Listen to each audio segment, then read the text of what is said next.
Audio Jungle.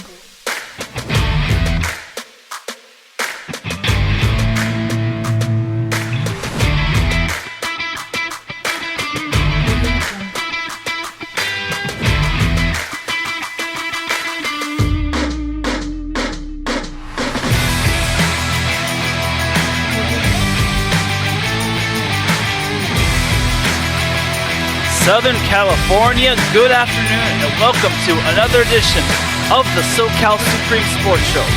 Hope you're having a great Friday, because I sure am for the most part.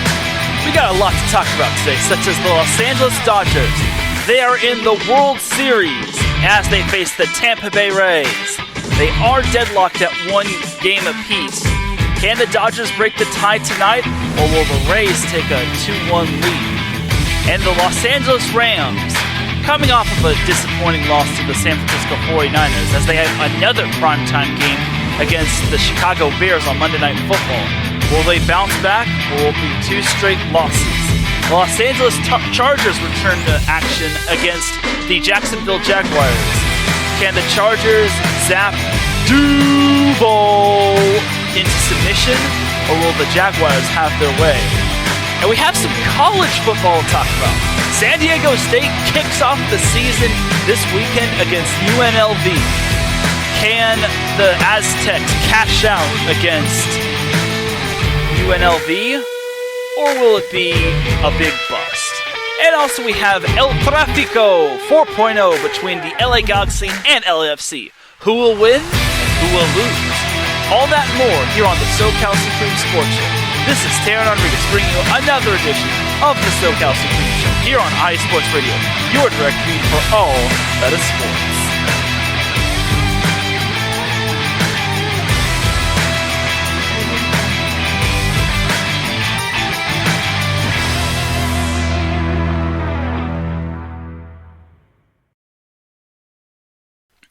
And welcome one, welcome all to the SoCal Supreme Sports Show. My name is Teran Rodriguez. Thank you all for joining me on episode number 16. I hope you all are enjoying your Friday. I know I am. I just got done with a big project for one of my classes, and it feels really good. I feel rejuvenated, knowing that that's no longer a thing on my mind. I actually finished two big projects, and that's just two big things off my mind. So, feels good to be doing the SoCal Supreme Sports Show without any further distractions. And without any further delay, let's get on into this SoCal Supreme Pro Sports action. Starting with baseball. I'm just going to be honest with y'all, it feels weird not talking about the Lakers. The Lakers season has just been completed.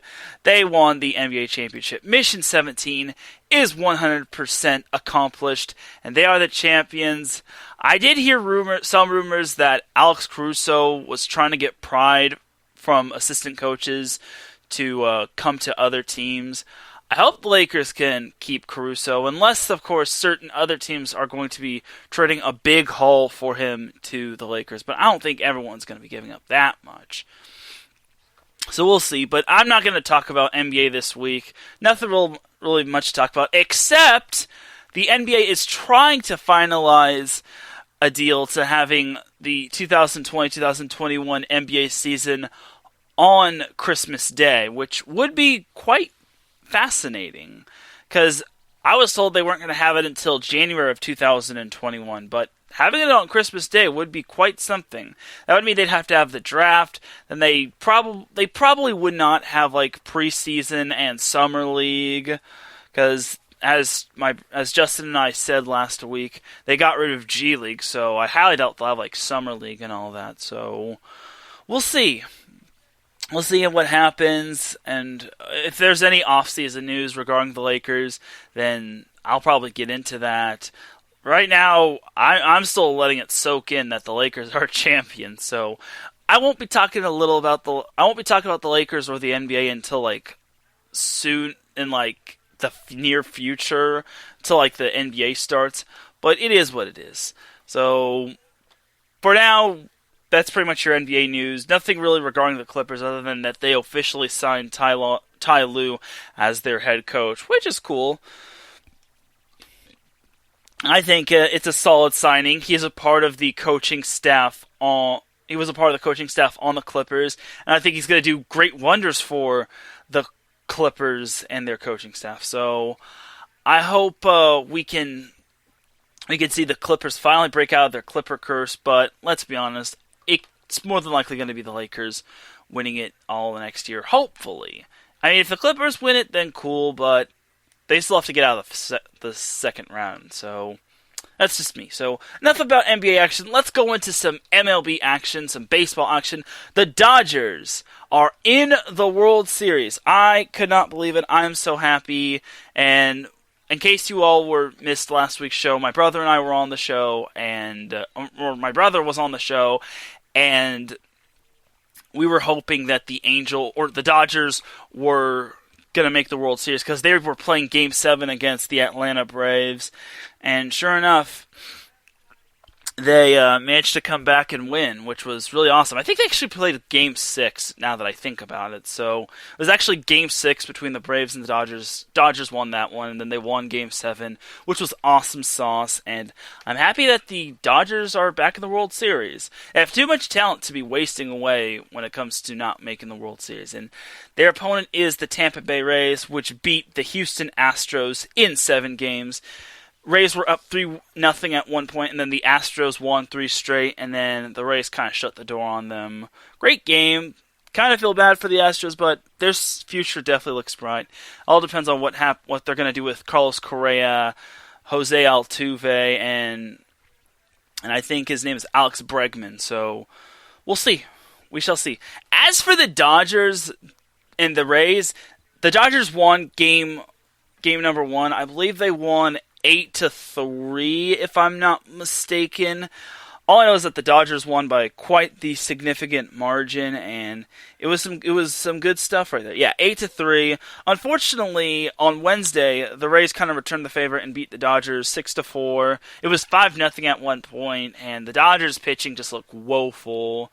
Gonsolin did not look good on the mound, and it was just a merry-go-round of pitchers getting rotated. So I was pretty disappointed at the fact that the Dodgers lost that game. It would have been great to see them go up 2-0, but unfortunately, that's kind of how it is. And we finally have ourselves a World Series as Game 3 is underway as I am recording this, as the Dodgers and the Rays are underway. And on the mound tonight is Walker Buehler, which is some good stuff right there. And Walker Buehler has given the Dodgers some good pitching this season. And as for Tampa Bay, they have Charlie Morton on the mound.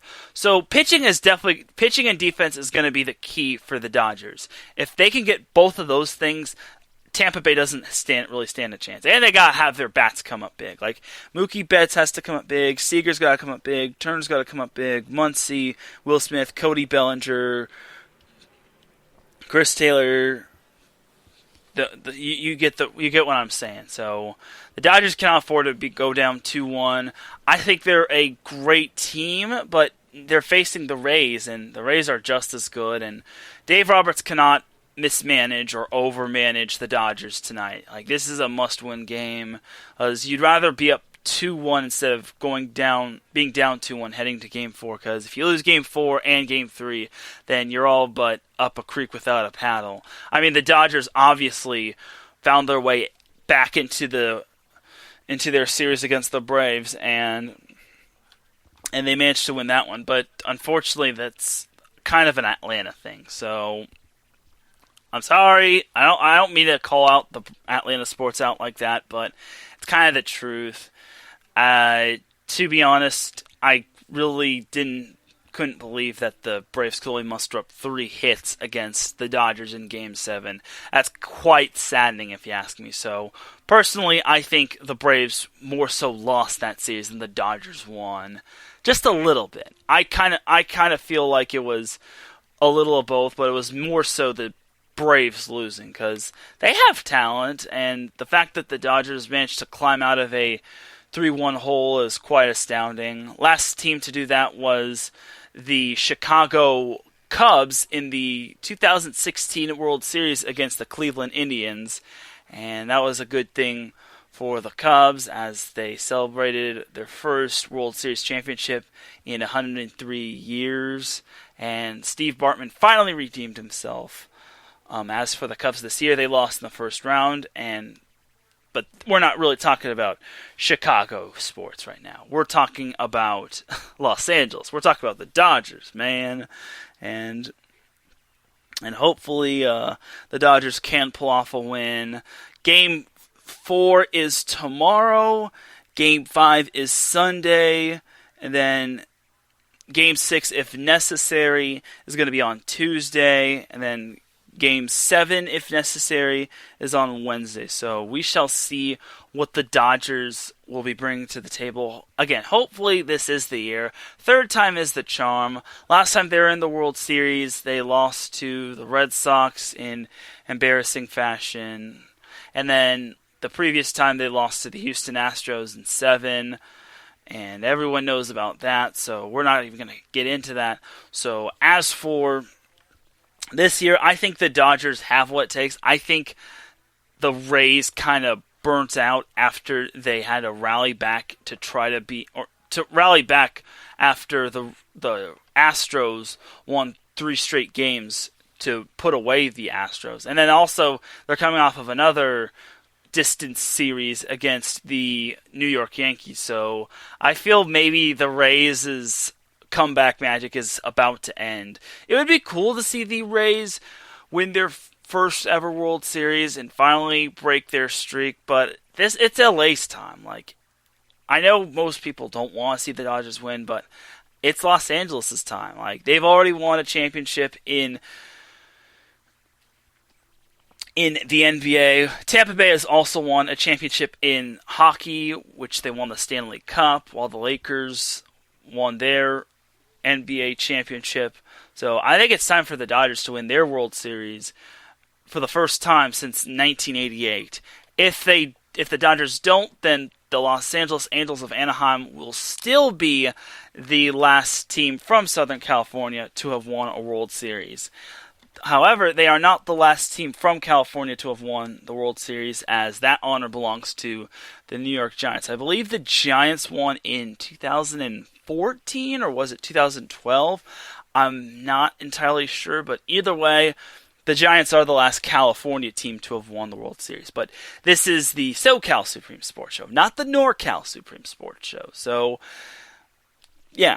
So, hopefully the Dodgers can get the win tonight. I think they can. I think they bounce back. And then I think they win Game 4. Game 5, I can see the Rays winning that one. When it comes to the pitchers on Saturday, I believe... When it comes to the pitchers for the Dodgers on Saturday, it's going to be Julio Urias, who will be pitching in Game 4. And then Sunday, it'll be Clayton Kershaw. We'll see if Kershaw can actually come up big. And then in Game 6, if necessary, I want to say I believe the Dodgers have gotten their lineup, their starting pitchers out already, but unfortunately hasn't been officially posted. But we'll see. We'll see.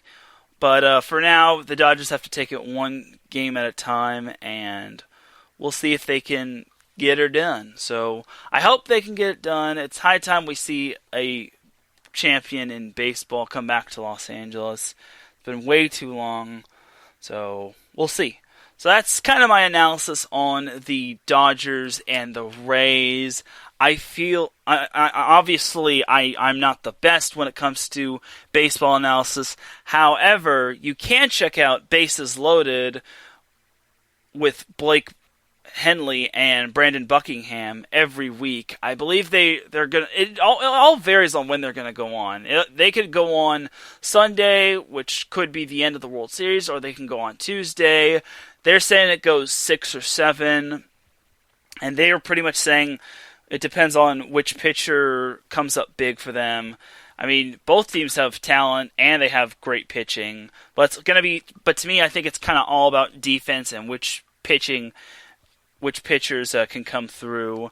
As of right now, the Dodgers are up 1-0, which is great stuff, as Justin Turner homered to left, which was really awesome, and I want to see this keep it going. I want to see the Dodgers keep it going because the more they distance themselves from the Rays, the better their chance. I know that sounds cliche, but the Dodgers have themselves are the designated away team, while the Rays have the honor of being the home team. So if the Rays are up after 9.5 innings, they wouldn't have to go into the bottom of the 9th inning. So we'll see. But for right now, it's the Dodgers leading 1-0 over Tampa Bay. Good stuff. As Adam Karnick comes into the chat room, thank you so much for joining me, Adam. Justin Turner did hit a home run, and it's 1-0 Dodgers. And, Adam Karnick jumping in the chat room is actually perfect segue to get into our next topic. The Los Angeles Rams. Los Angeles Rams unfortunately took an L as they lost to the San Francisco 49ers. I called this game on Wellington Sports Radio, which was enjoyable. Unfortunately, it wasn't enjoyable for the Rams to have lost because the Rams looked really flat. I don't know what happened. I think it was just not their best game. And Adam Karnick says Dodgers in 6. Yes, I still think Dodgers in 6. I definitely think it's Dodgers in 6, and I definitely think they're going to win it in 6. So we'll see what happens. So back to the NFL. The Rams took a loss to the San Francisco 49ers, losing 24-16. Jimmy Garoppolo looked really good with 3 touchdowns, 23 of 33 for 268 passing yards. Jared Goff looked he didn't look too great.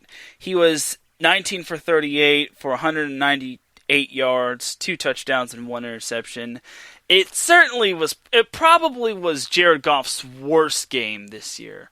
But the 49ers defense is pretty solid. I think the 49ers are a great team. I think they're so much better than what their 2-3 record looked like going in. And Jimmy Garoppolo, as a 49er, has not lost to the Los Angeles Rams. So I did not know that. If I had known that, I probably would have been a little bit more smarter. I think I picked the Rams winning a close one, but I did not know about Jimmy Garoppolo's undefeated record as a 49er against the Rams. So it was good stuff right there. George Kittle, a.k.a. the New Age Gronk, looked pretty good. So overall, I think it was just not the best game. Kicking woes also hurt the Rams as Sam Sloman missed an extra point, and that pretty much was forcing the Rams to play catch-up for most of the affair.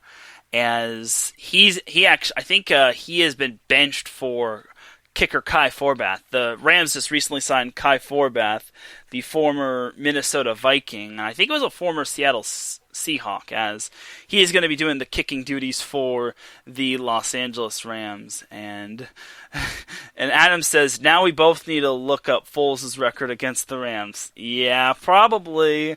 We'll see. I think last I remember, I want to say Foles' last win as quarterback against the Rams was when he was with Philly.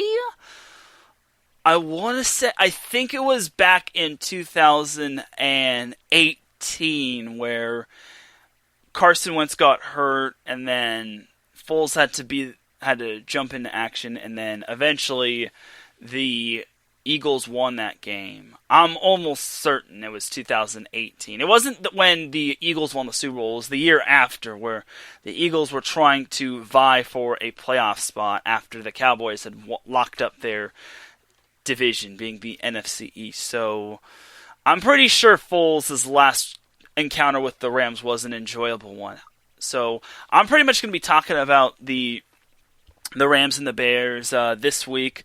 Rams are currently 4-2 as they face an impressive 5-1 Bears team. Many people say the Bears' 5-1 record isn't good, but they beat Tom Brady and the Buccaneers. Although the Bucs didn't have a lot of their offensive firepower, like Leonard Fournette, I believe they didn't have Chris Godwin.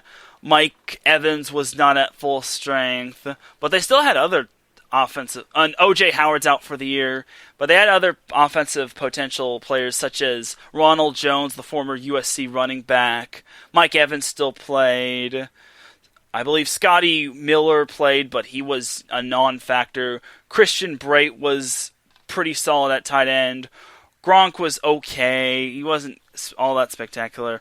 Either way, the Bears look pretty good. Their only loss was to the Indianapolis Colts, which the Colts are also a pretty solid team, but for the most part, the Bears are definitely not to be played around with. The Bears are coming off of a solid road victory against the Carolina Panthers, having won 23-16.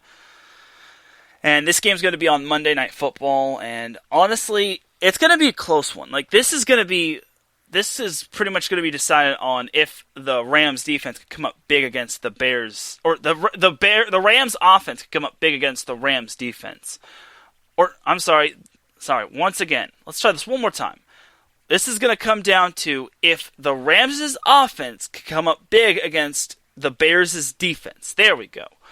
The Bears' defense looks pretty good. They held the Panthers to only 16 points, the Bucs to 19 points. Although they lost to the Colts, they held them to 19 points. They rallied back against the Falcons. They held the Giants to 13 points. And they managed to rally back against the Detroit Lions. Overall, I think the Bears are secretly good. They are leading their division, surprisingly. Everyone says they don't deserve it but did Green Bay beat Tampa Bay? Nope. Again, you can make the argument that the Bucs were caught on an off day with not a whole lot of their offensive starters, but the Bears looked pretty solid. I was quite impressed by their prowess. So this game is going to be played at SoFi Stadium, so the Bears are going to have to go from Chi-Town all the way to beautiful Southern California. So kind of gonna have to deal with that. The Bears are actually unbeaten on the road. They beat the Lions and the Falcons and the Panthers, so back-to-back road games for the Bears shouldn't be too much problems. My only fear is that I hope the Bears don't look too far ahead against the Saints. Now, I know the Saints aren't as good as they have been, as they just squeaked out a win against the Chargers, and they were coming off of bye. They are playing the Panthers this week, but I will say this, the Saints are definitely a talented team, and I hope the Bears don't overlook the Rams, because although the Rams don't have a true statement win, all their wins have come against the NFC East. Their losses have come against pretty solid teams. Their first loss came against the Bills, which they almost came back from a 28-3 deficit. Their second loss came against the 49ers, which we're witnessing a Super Bowl hangover, and have been riddled with injuries. But the fact that the 49ers pulled off that win is quite impressive. Excuse me. Adam says that the Bears are flying out tomorrow, which is cool. Okay, so the Bears are flying out tomorrow, so that's some good stuff. And then he also says the Bears' defense is not to be taken lightly. I totally agree.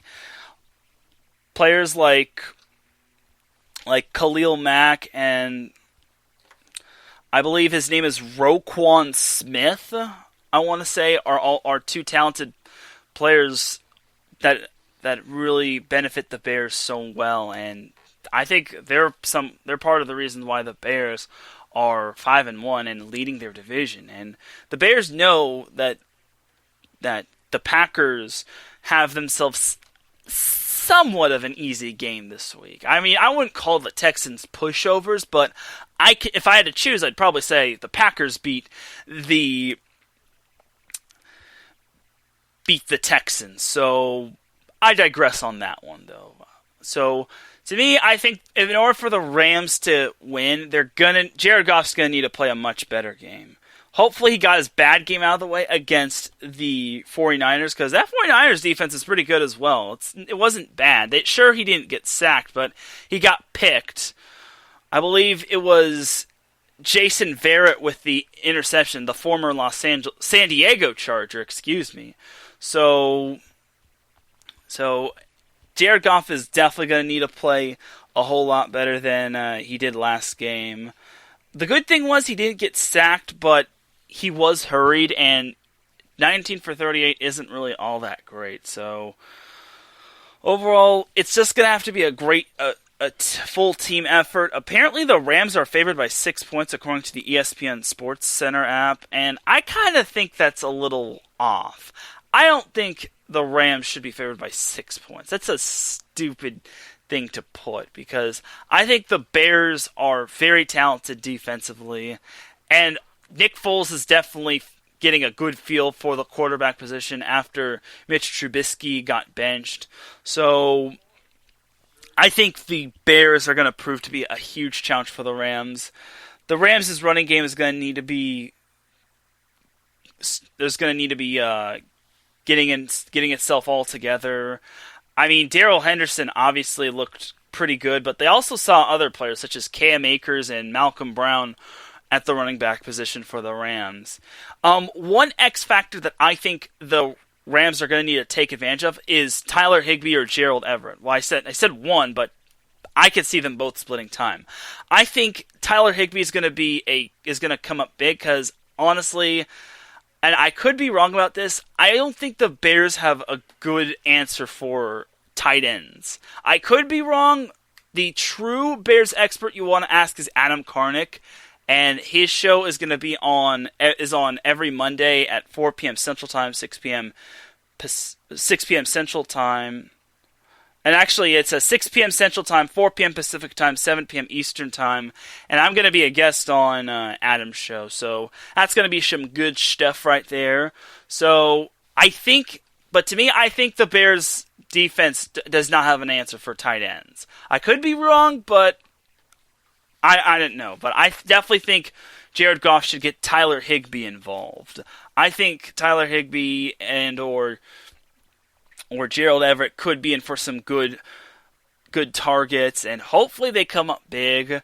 I really feel like those two are the best options for the Rams against the Chicago Bears. I could be wrong, though, but we'll see. I mean, I feel those are my two X factors, and I think the running game is going to be slowed down, and we'll see what happens with how Cooper Kupp and Robert Woods will have to deal with that Bears secondary, with that Bears defense. And Adam says we'll be breaking down how to attack the defense for sure, and that's facts. And we're going to see how Nick Foles does against Aaron Donald, and and the fact that Aaron Donald did not get a sack on Jimmy G really disappointed me. I think that was the most disappointing. And funny thing is that Aaron Donald was kind of clowning around with Raheem Mostert.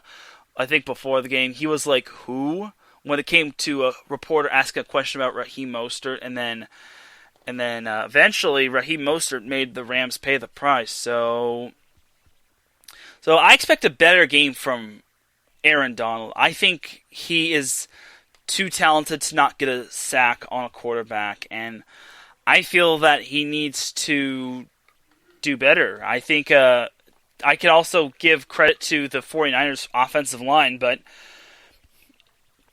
also Jimmy Garoppolo, who played practically perfect. I think he was only hurried up a few times. So overall, the Rams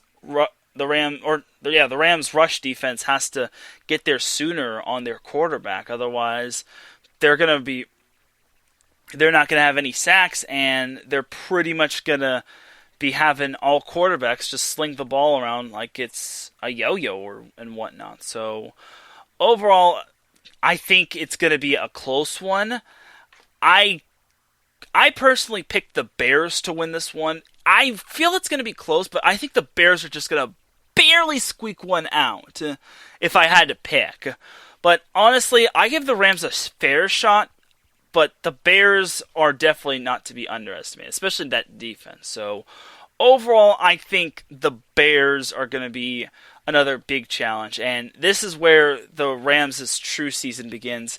Next week, and not to look too far ahead, the Rams play the Miami Dolphins, or are they on bye? I think no. Next week, the Rams play the Dolphins, and they're going to be facing off against Tua Tagovailoa, who was recently the new quarterback named for the Dolphins. So that's not until next week, so I won't go too far ahead into that, but I just wanted to make note of that Tua is now the new starter for the Dolphins, and that's some cool stuff right there. So, yeah. So that's pretty much kind of my full breakdown on the Rams and how they might fare against the Bears. We'll see if they can actually pull off the win. If they can, then it would be impressive, but if not, then so be it. Alright, so that's pretty much the Rams portion of the show. Now let's go to the Chargers. Chargers are still in the midst of their 4-game losing streak. Justin Herbert is still looking for his first NFL win, and I can't blame the guy. So this week, the Chargers will be playing the Jacksonville Jaguars, and it's going to be at SoFi Stadium. Last year, these two met in Duval, and the Chargers came out victorious, winning 45-10. And Jaguars fans were singing happy birthday to Phillip Rivers. And it was actually the first time the Chargers had more fans at their game. And keep in mind, this game was at Jacksonville. So, for those of you that say the Chargers don't have fans, shut up. I'm kidding. But as for this game between the Chargers and the Jaguars, I'm confident the Chargers can actually put together a complete performance. The Jaguars are coming off of a thumping against the Detroit Lions. Sorry, I couldn't mute my mic any faster. So, anyway, the Chargers are coming off of a bye week, which was moved. Originally, they were supposed to play, I think, the New York Jets, but then everything got shuffled around because of COVID and whatnot. So, overall, the Chargers had a bye, and everyone in fantasy football was disappointed because they had to bench Justin Herbert. So, unless you feel like starting a quarterback on bye, but I digress. So the Chargers face a young and inexperienced Jacksonville defense. Jacksonville will also be without two of its top defenders, as they will not have Miles Jack at linebacker and Jared Wilson at safety. The Jaguars will also be without Tyler Eifert, who will be missing the game as well. A familiar Charger that will be back, that is questionable to play, is Josh Lambo. And many of the Chargers fans in the Chargers probably know who Lambo is, as he actually did kick for the Chargers back a few years ago until they cut Josh Lambo just to save a couple bucks, which was downright embarrassing. Josh Lambo was actually the kicker that helped the Jaguars beat the Chargers. I think it was 3 years ago, as he kicked the game-winning field goal in overtime. That was back when Jacksonville was pretty darn good. That was back when they were known as Saxonville. But to me, I think the Chargers should have won that game. That was just a terrible game. Too many penalties on the Chargers, and Rivers just played terribly. And they gave up a fake punt, which was overly disappointing. So Josh Lambo is questionable, and Josh Lambo is planning to come back, as right guard RJ Cann is questionable with a shoulder injury. So the Chargers did get some of their players back from IR, but they aren't really slated to play. Melvin Ingram just got off of, I believe, practice limited today, as well as Justin Jones. They are game-time decisions. I don't think they should play this week, honestly, because they just got off of IR. I think they should be on standby in case, the Chargers need them, but honestly, I don't think they should be rushed this quickly back. One player that didn't pop up on the Chargers injury report was Joey Bosa. He needed that bye week last week because he was injured all over the place. He had a hurt ankle, a hurt knee, and a hurt tricep. And the fact that he didn't appear on the injury report was quite a refreshing sight to see for the Chargers. So overall, I'm happy he's going to be back to playing for the Chargers this week, and hopefully he will get to sack Gardner Minshew. Now that I mentioned Gardner Minshew, it's going to be a battle of former Pac-12 quarterbacks, Justin Herbert from University of Oregon and Gardner Minshew of Washington State. That's going to be a really fun matchup. I'm really looking forward to seeing those two duke it out. Also on the injury report that's noteworthy is Keenan Allen. He is going to be playing. He did suffer some back spasms from the game against the New Orleans Saints a couple weeks ago, but he is back. The bye really helped him out, so that was some good stuff right there. Brian Bulaga is questionable. KJ Hill, wide receiver, is questionable with a hip injury. Bulaga has not been healthy all year, and he was one of the bigger signings for the Chargers, and he's supposed to be helping that offensive line stay put and protect Justin Herbert, so that's kind of the reason why the Chargers are 1-4 instead of at least 3-2. I think the Chargers should be 3-2, if not 4-1. So, yeah. Justin Jackson is also questionable with a knee injury. He is their running back. No Austin Eckler. He is still on injured reserve. So it's going to be Justin Jackson or Joshua Kelly, a.k.a. Mr. Fumble Boy. He didn't fumble against the Saints, but he needs to have a better game. I'm not going to try to pick on him too much just because Joshua Kelly is a rookie. And, rookies always make rookie mistakes, but he can't make those mistakes multiple games because the Chargers really need to win this game. This is kind of must-win territory. All the Chargers and Anthony Lynn were making the cliche that, the Giants had a losing streak and they finished 9-7 and won the Super Bowl. No. I'm sick and tired of people using that cliche. The Chargers are not the Giants. Justin Herbert is not Eli Manning. This isn't the NFC. This is the AFC. The Chargers play in a difficult division, and they play in a difficult conference overall. So I don't want to hear people saying the whole Giants had a losing streak and then wound up winning the Super Bowl cliche. That doesn't apply for the Chargers. The Chargers are cursed. Until I see the Chargers kicking game looking solid, the Chargers defense being back to near full strength, the Chargers offensive line protecting Justin Herbert, and all of Justin Herbert's options looking good, I don't want anyone to use that cliche. No more of that Giants cliche. Absolutely not. Shut it, people. Anyway, back to the Chargers and their injury report. So Linval Joseph is going to be playing despite a minor elbow injury. Storm Norton is doubtful. He is a tackle. Tyrod Taylor is questionable. He actually logged 3 full practices this week, but I could just see him being the backup QB. I really think the Chargers need to go forward with Justin Herbert. If not, then they are making a darn big mistake, and they deserve to lose. But I digress.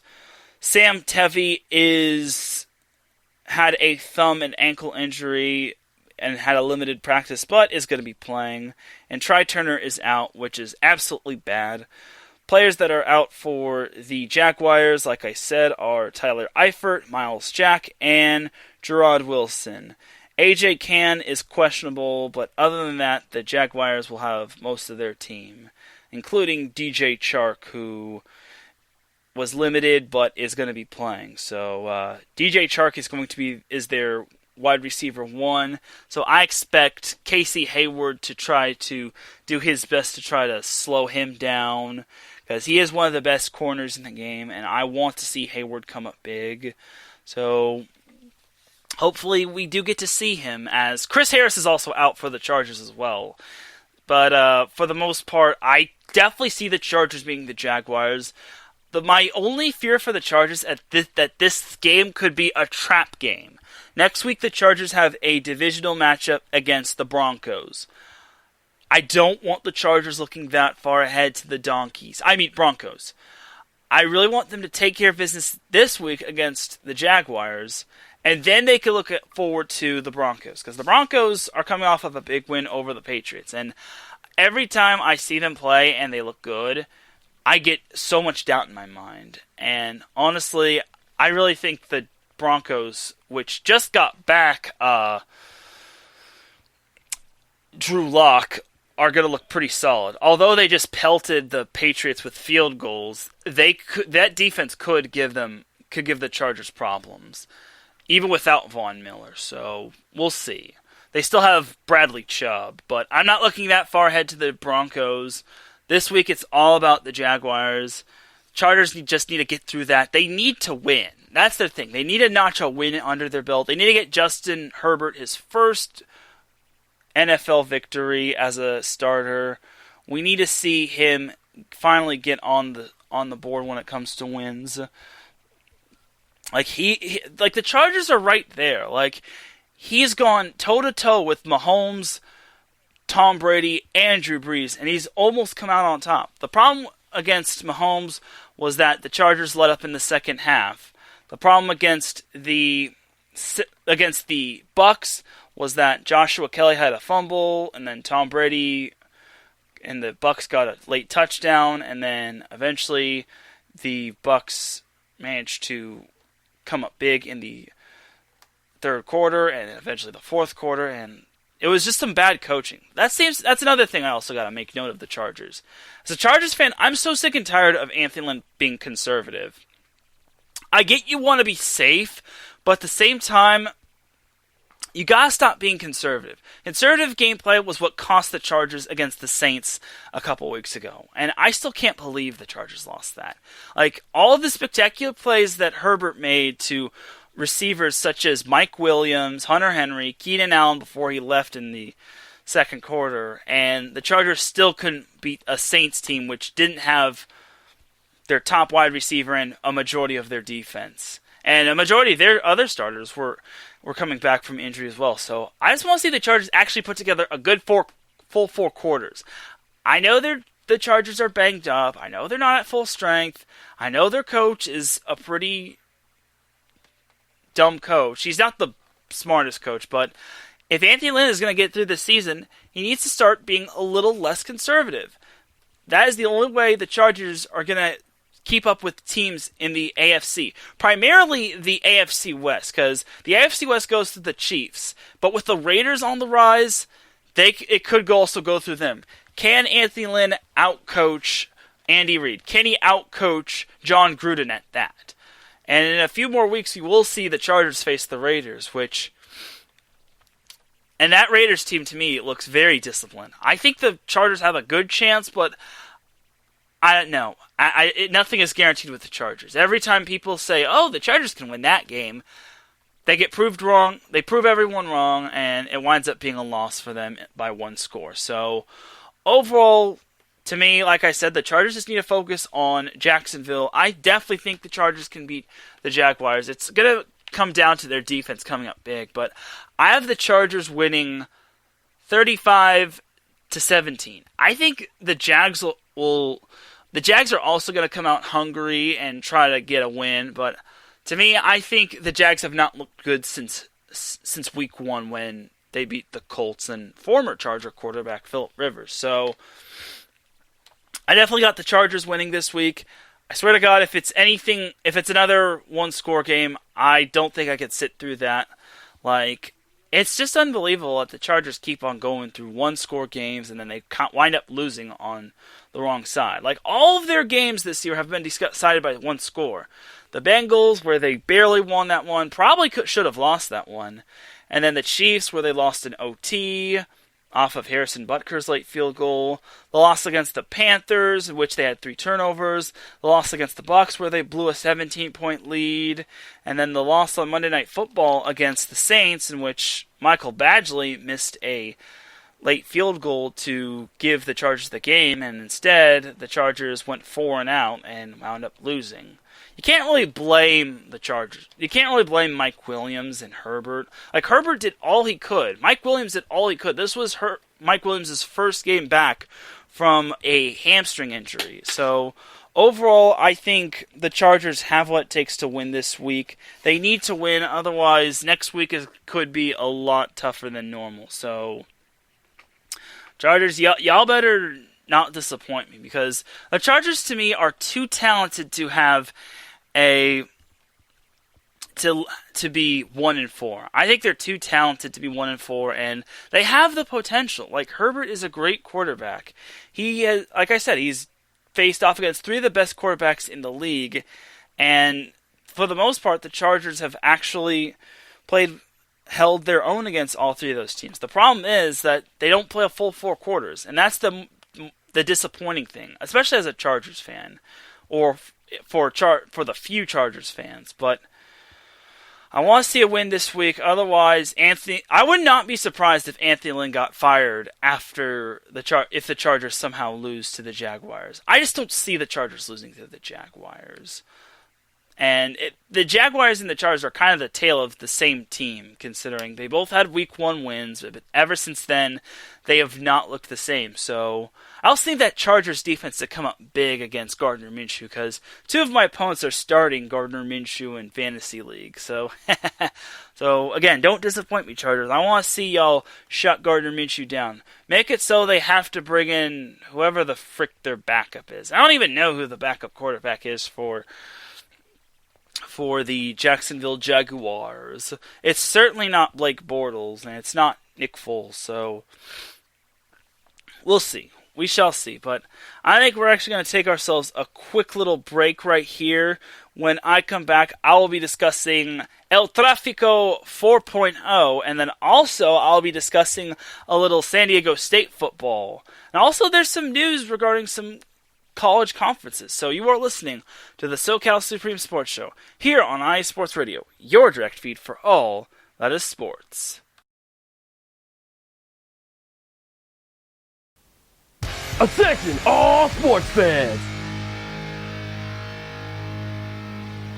If you're someone who wakes up each morning with a list of sporting events to go along with your to-do list for the day, then you just might be a diehard. The world of sports is as vast as the ocean is deep, including the major leagues, the minor leagues, the college, and everything in between. This is me, your boy Larry B of IE Sports Radio, welcoming you to join me every Monday evening at 4 p.m. Pacific, 7 p.m. Eastern on The Defining Moment, a show that focuses on what really matters in the sports world, sports themselves, and nothing outside of them.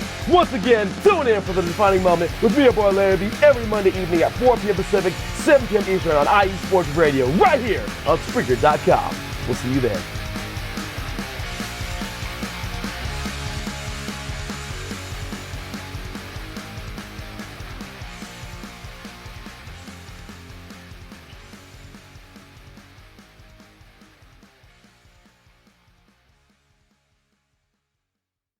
Drivers, start your engines.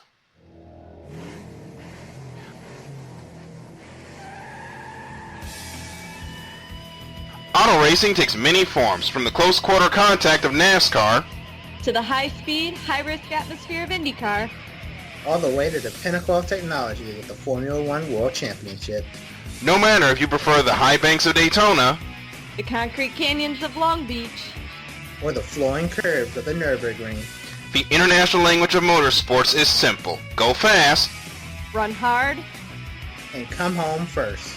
So join us, myself, Darrell Kinsey Jr., Lolita Camello, and Michael Ward, on a world tour of all the best motorsports has to offer on the Extra Mile, Thursdays at 7 p.m. Eastern, 4 p.m. Pacific, only on your home for all that is sports, IE Sports Radio.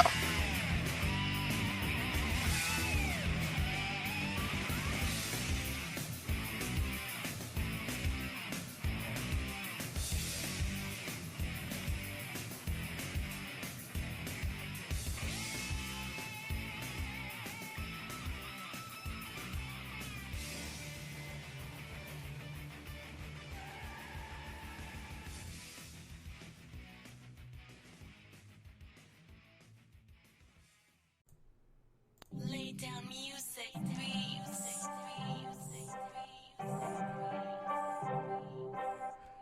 Hey, what's up, BS3 sports fans? If you love listening to the BS3 Sports Show, check out the weekend wrap-up every Monday at 12:15 Central Time, 1:15 Eastern, recapping the weekend in sports like you never heard it before. Comedy, interactive chat room. It's a must listen. Weekend wrap up on Spreaker.com, part of the X Squad. Check it out. You won't be disappointed.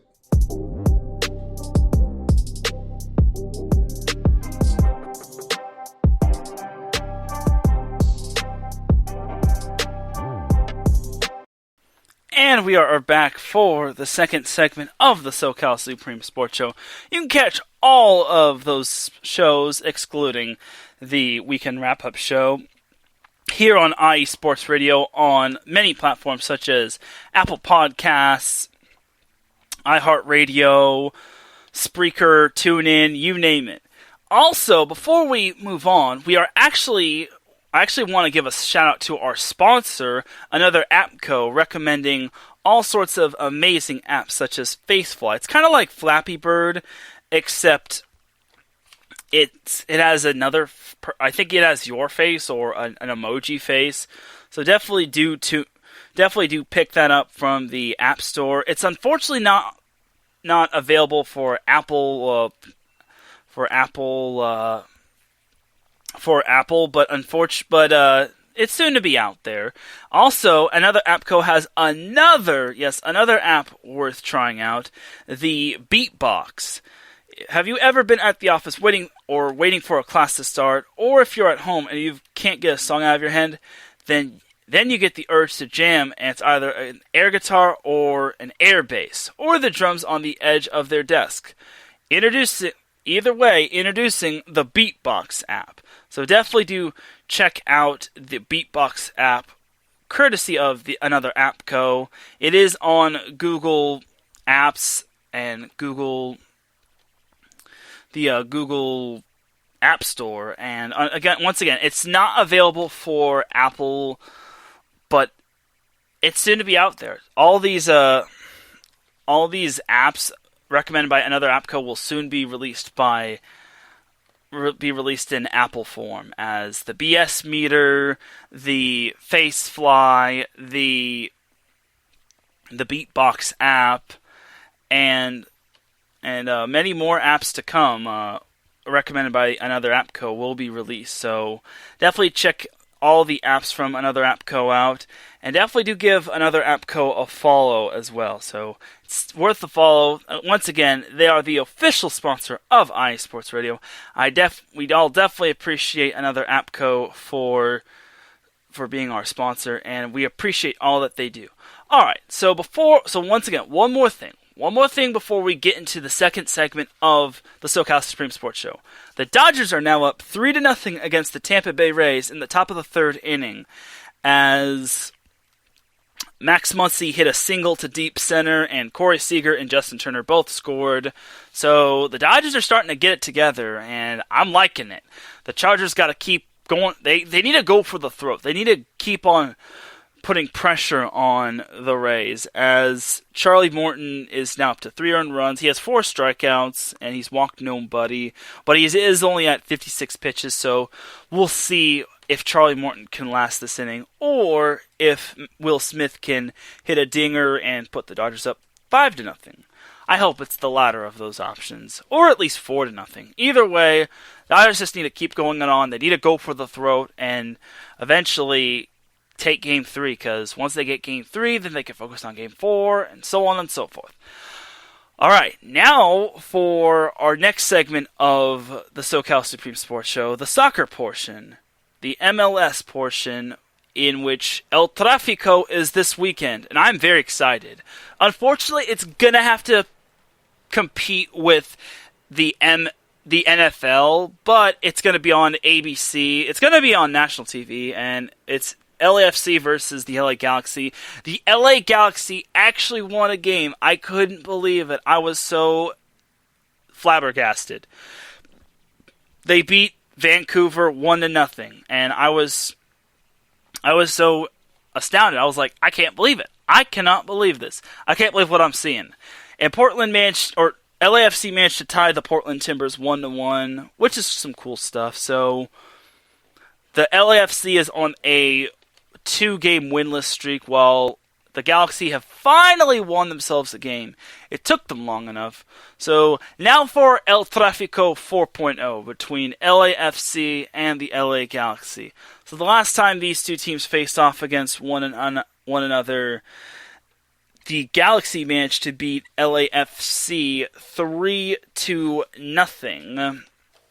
And that was back on September the 6th, which was some good stuff right there. So overall, a lot is on the line between these two teams. If the Galaxy win, that could possibly catapult them back into the Western Conference standings. Currently, the Galaxy are dead last. They are 5-3-9, which is downright disappointing. They are behind Colorado, which hasn't even played since God knows when. LAFC, on the other hand, is in 4th place in the Western Conference. They are 7 wins, 4 draws, and 7 losses. So LAFC has some ground to make up. But for the Galaxy, this is their chance. They can definitely make up some momentum, as they're not too far back of the 8th spot. Vancouver has 7 wins, 12 losses, and 0 draws. So if the Galaxy do get some help and the Galaxy manage to take down LAFC, then they could be back in the hunt for a playoff spot. But for LAFC, they need this win in order to stay on track for a higher seed in the Western Conference, because they don't want to be on the road. Because currently, if the playoffs ended today, LAFC would be playing Minnesota at home. However, they'd be on the path of the number 1 seed, being the Seattle Sounders. Sure, LAFC managed to beat the Sounders, but in the playoffs, LAFC has gone stone cold. They just revert back into their former shells. So overall, LAFC needs as many wins as possible. Me personally, I think the Galaxy need this win more than ever. They need to come up big. I was so surprised they actually beat Vancouver, which actually occupies the number 8 spot of the Western Conference. And again, if the playoffs ended today, they'd be the number 8 seed. The Galaxy are behind Colorado, Houston, and Real Salt Lake. So I expect the Galaxy to start playing better, because I'd really like to see them try to make a push for the playoffs. After this week, the Galaxy play Portland. It starts to get tougher for them. They play Portland at 7 p.m. on ESPN, which is some pretty cool stuff. Portland's going to be a really tough challenge for the Galaxy, as they are one of the top premier teams in the Western Conference. After that, the LA Galaxy play Real Salt Lake at Real Salt Lake, and the Galaxy play Seattle, and then the big matchup, which could possibly decide the number 8 seed, depending on what the future looks like for the Galaxy, is Vancouver against the LA Galaxy. I thought the Galaxy were supposed to play the Houston Dynamo, but I could be wrong. Maybe I'm thinking of LAFC, so and silly me, I am looking at LAFC's schedule. LAFC does play the Houston Dynamo after this week. So LAFC after this week plays the Houston Dynamo this Wednesday, and then they play San Jose next Sunday, and then they close the Stage 2 play against Portland, which is some good stuff right there. Portland's going to be a real good challenge for them. Maybe LAFC can come up big and win that game and possibly move up in the standings. That would be very convenient for LAFC, because they want to prove to everybody that they can win an MLS Cup. The problem is they keep finding ways to lose in the postseason. They lost in the MLS's back tournament in the round of 8, and overall, this team continues to be disappointing. There's a reason why no one likes them, because they can't do anything in the postseason. At least the Galaxy try to do something. They try to, but nothing more. So, we'll see. We shall see for both teams. I'm not the biggest soccer expert. I'm going to be one to admit that. But if you are looking for a show that has some good soccer analysis, definitely check out the Soccer Scoreboard Show every Sunday afternoon at 2:30 p.m. Pacific Time, 5:30 p.m. Eastern Time with Andrew Hagenbaugh. He's done a great job of reviving the show. He talks about the MLS and all sorts of leagues, such as Liga MX, La Liga, and I believe it's the Champions League, Champions Round, something along those lines. Either way, they definitely do. It's definitely a great show. So good stuff. It's great stuff if you're listening to this, Andrew, when it comes to the Soccer Scoreboard show. So we shall see. That's going to do it for the soccer portion of the show. So now we're going to jump into college sports, and then I'm going to let you all enjoy your Friday night, because it's Friday night and the feeling is right. And we all want to enjoy some Major League Baseball as the Dodgers are up 3-0. Fortunately, the Rays got out of their jam in the top of the third inning, but that is all right. So anyway, now for some college football action. I can't believe I'm finally going to get to say it. We have college football in Southern California. Well, not really in Southern California, but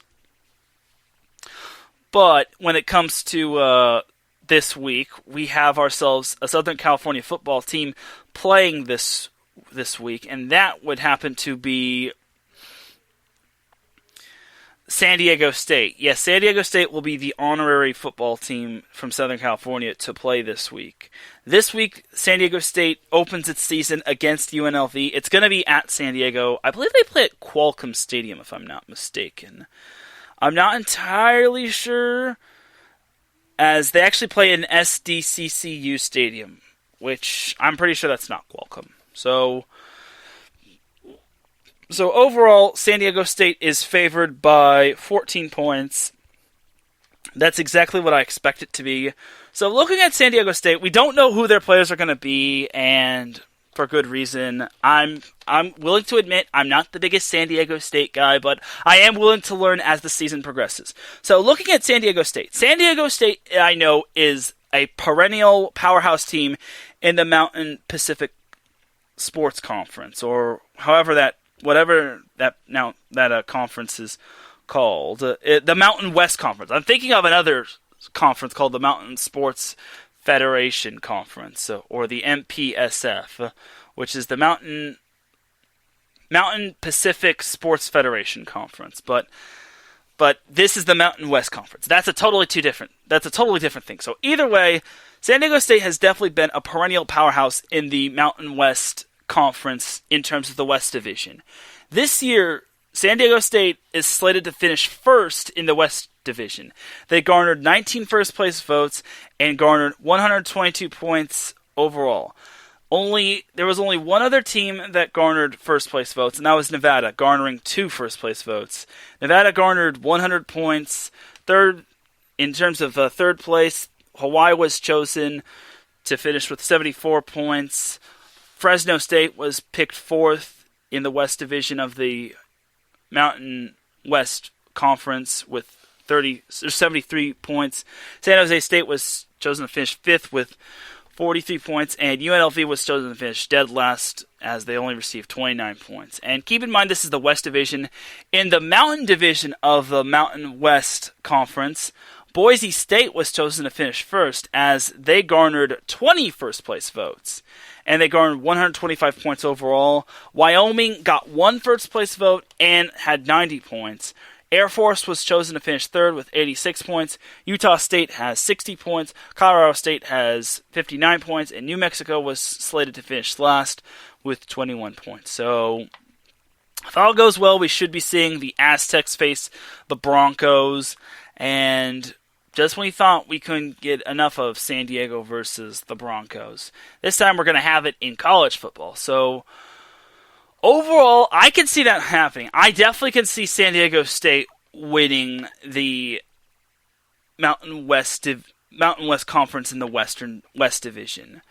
Beating Boise State, on the other hand, is going to be tough. Let us now break down San Diego State's overall schedule. So, first game they have is against UNLV. That's definitely going to be a win. I can see them winning that by a significant chunk. Then next Saturday, they play at Utah State. I could also see them winning that. Then they play 2 weeks from today against San Jose State. Against San Jose State at San Diego. I could see them winning that one. Hawaii, I could kind of see them winning that one. They play Hawaii next on Saturday, November 14th. Then after that, they play Nevada at Nevada on Saturday, November 21st. And then they play Fresno State on Friday, November 27th. And then San Diego State concludes the season at home against Colorado State on Saturday, December 5th at 7:30.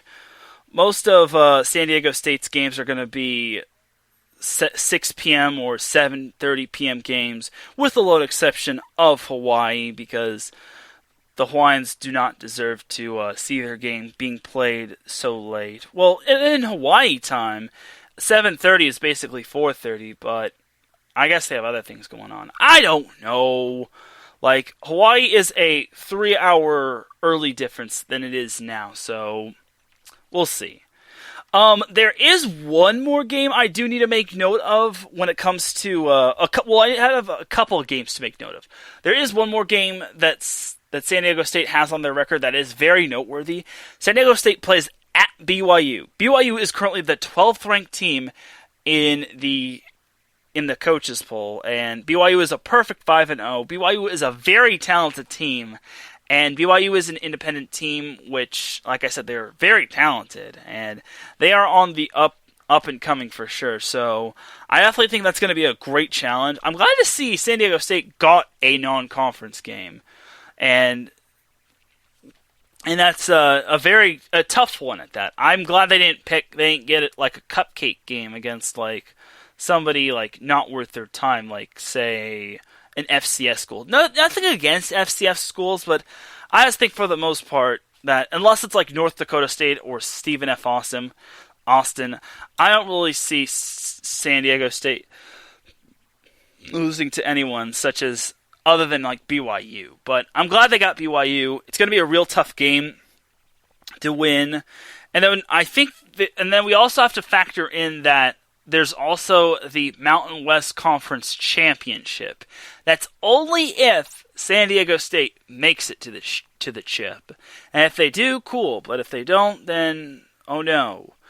A game 2 highlight for San Diego State is their game against Utah State. That is a crossover game. Utah State plays in the Mountain Division while San Diego State plays in the West Division. So that's some good stuff right there, but I could see San Diego State winning that game. Overall, I can see San Diego State going 6-1 this year. I can see them winning all their conference games.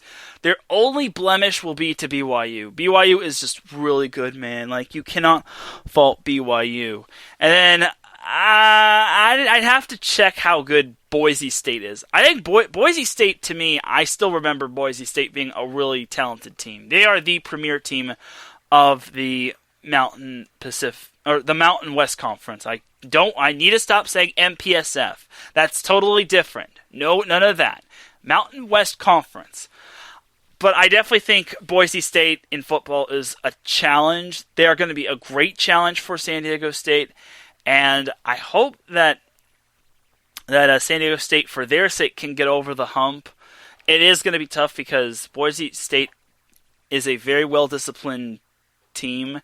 And it would be cool because I actually have a friend that is a fan of Boise State. And for those that say beating Boise State is an upset over a certain team, you haven't met Boise State. Boise State is good. They're good, man. They're good. So I'm really looking forward to a possible Boise State-San Diego State in the Mountain West Conference Championship. So we'll see how it goes. Soon, we're also going to have some Pac-12 football going on, and I can't wait for that. Like, it's really going to be fun. I believe Pac-12 football play starts in Week 10? Looks like it is indeed Week 10. If not, it's Week 9, which I'm on the ESPN app as we speak, and it looks like it's going to be week number 10 for the Pac-12 in football returning, which is going to be fun. And I get to talk USC and UCLA, and we get to finally get to see how those teams stack up. According to the BYU schedule, it looks like BYU is also playing Boise State, which is going to be really interesting.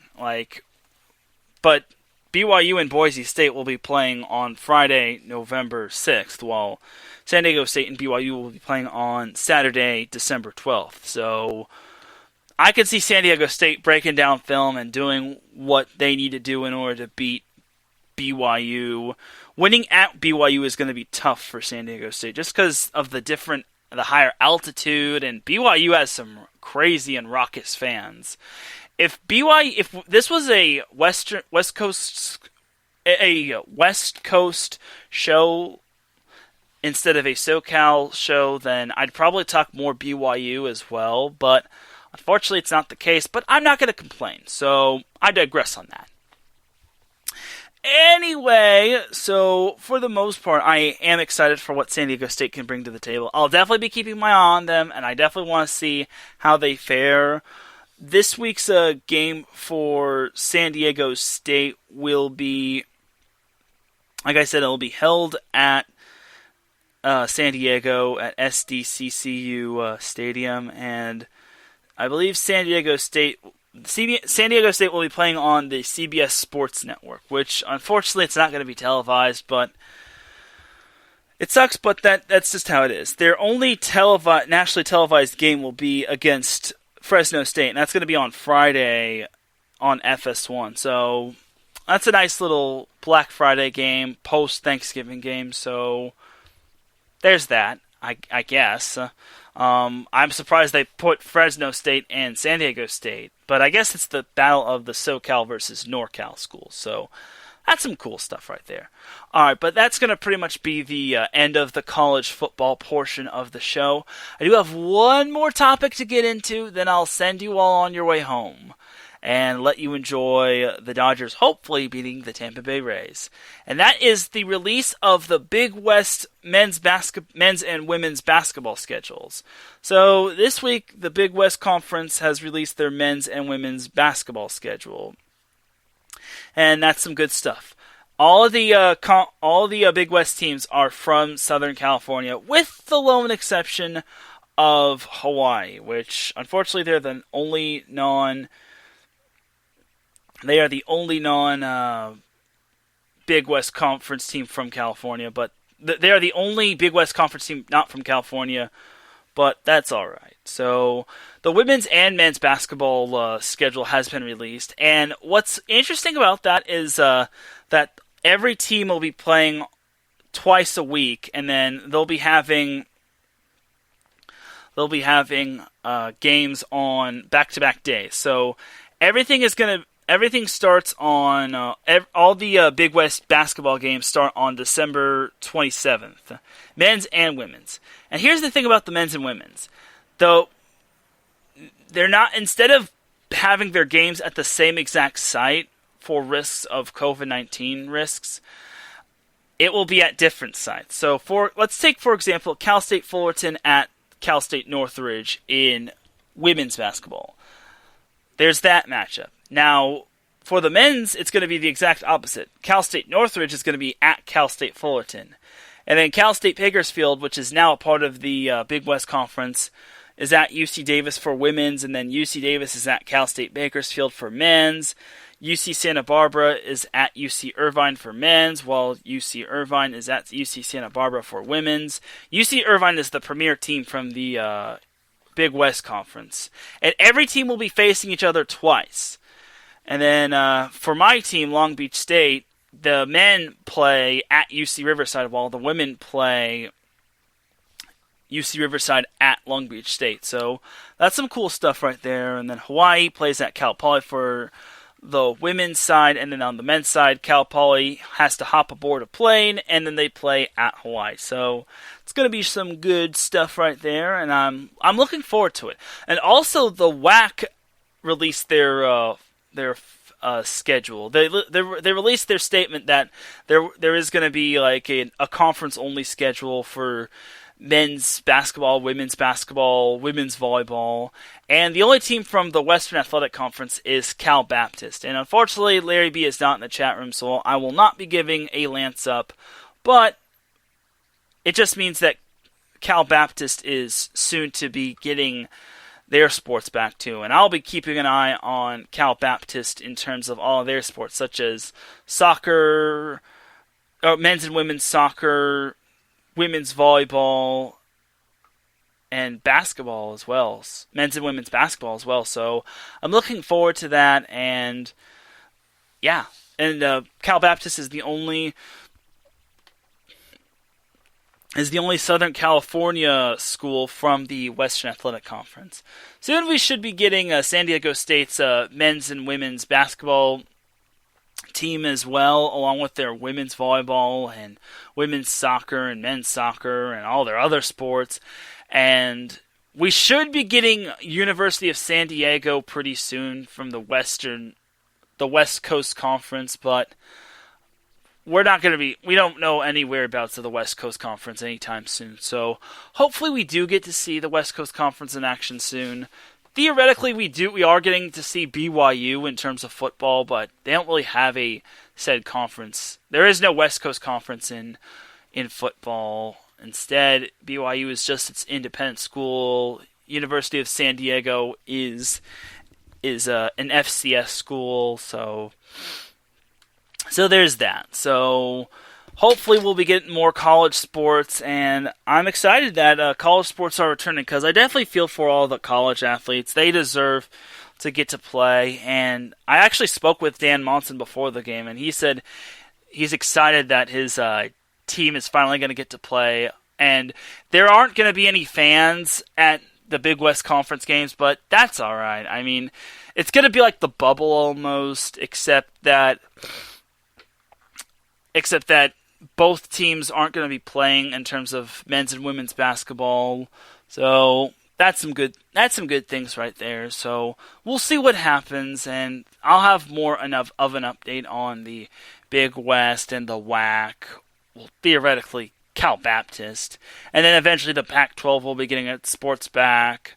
And I'm excited for some college basketball and some college sports on the SoCal Supreme Sports Show. So I think that is going to do it for this week's episode of the SoCal Supreme Sports Show.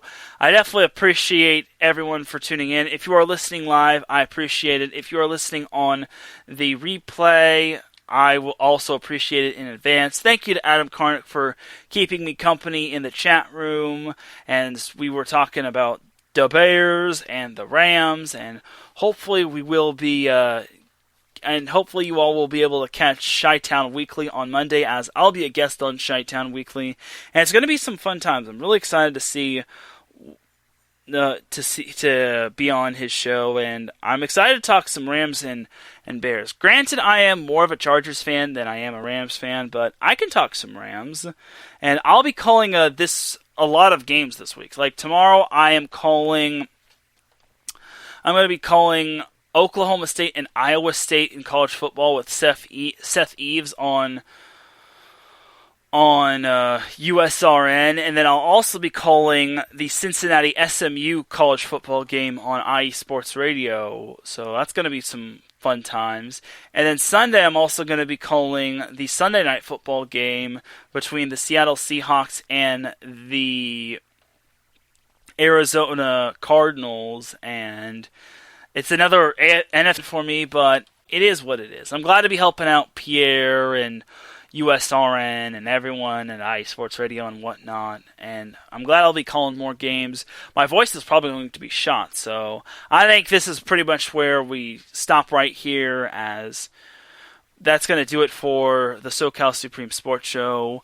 Just a quick update on the Dodgers-Rays game. The Dodgers now lead 5-0 as Austin Barnes sacked to first and Jock Peterson scored, while Mookie Betts singled to center and Jock Peterson scored from second, which is some good stuff right there. And I am really happy that the Dodgers are up 5-0. They need to keep it up as it's only the middle of the fourth inning. I want to see the Dodgers take a 2-1 lead and hopefully carry that momentum to Game 4, because I want to see the Dodgers bring home the World Series to Los Angeles. So we'll see how that does, and who knows, maybe we can get Justin back on here next week. So either way, we will find out about the Dodgers winning or possibly losing the World Series. Hopefully it's the first of the two options. And definitely do check out all of our shows on IE Sports Radio. We don't have any shows going on later on today, as Neutral Zone is on hiatus for a bit, but the Neutral Zone will be back. And I definitely got to give a shout to Robert Kavanaugh on the great job he's done. Got to give a shout to the rest of the IE Sports Radio family.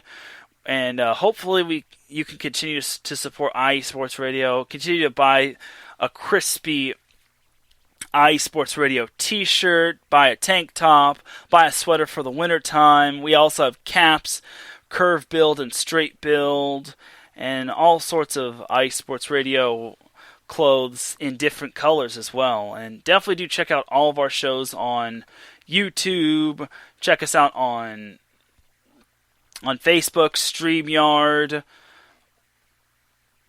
Spreaker, Spotify, TuneIn. I believe we still have SoundCloud. I think we have Podbean, but I doubt that. Don't quote me on that. And make sure to like IE Sports Radio on Facebook, follow them on Twitter and Instagram, subscribe to them on YouTube, and click that notification bell to get notified of any shows you want to listen to on YouTube, just in case you're watching YouTube and you get bored and whatnot. And definitely do continue to support IE Sports Radio and sign up for their weekly newsletter, as you'll also be getting to see weekly posts, and you'll also get to be seeing who the hosts are of certain IE Sports Radio shows and who certain diehard fans of certain teams are. And you can also check out the past guests we had of IE Sports Radio, which need to be updated, but it is what it is. That's kind of courtesy of me having a bunch of guests for Set Point. So, oops. And I think that's pretty much that. And also, definitely do check out another AppCo. Continue to purchase or get the apps from another AppCo. Soon they'll be featured. All those apps from another AppCo will be featured on Apple, unless you have an Android and you just like purchasing from Google Apps. Us Apple users are going to have to wait until all those certain apps are released for Apple. So, without any further delay, it is time to get on out of here, get me some dinner, and continue to watch me some Dodgers and Rays, because we are OUT out of here. Thank you all for tuning in to the SoCal Supreme Sports Show. Definitely do check me out on Monday on Adam's show, Chi-Town Weekly. It's going to be a fun one. And also definitely do check me out tomorrow on USRN with Seth Mead. We'll be calling Oklahoma State and Iowa State. And then also check me out on IE Sports Radio's Mixler account, as I will be calling the Cincinnati SMU game. And then also check me out on Sunday again on Wellington Sports Radio's Mixler account, as I'll be calling Seattle Seahawks and Arizona Cardinals. It's going to be a fun time this weekend, and I'll be using my voice a lot, so I'll be sure to drink plenty of tea and all that. So for everyone here at IE Sports Radio, USRN, and Wellington Sports Radio, my name is Teran Rodriguez. I shall see you on Tuesday for Set Point, or if you'll be hearing me on USRN or in all the Mixler accounts, I'll be seeing you tomorrow. Have a great night, and remember, SoCal is for SoCal. Peace and blessings.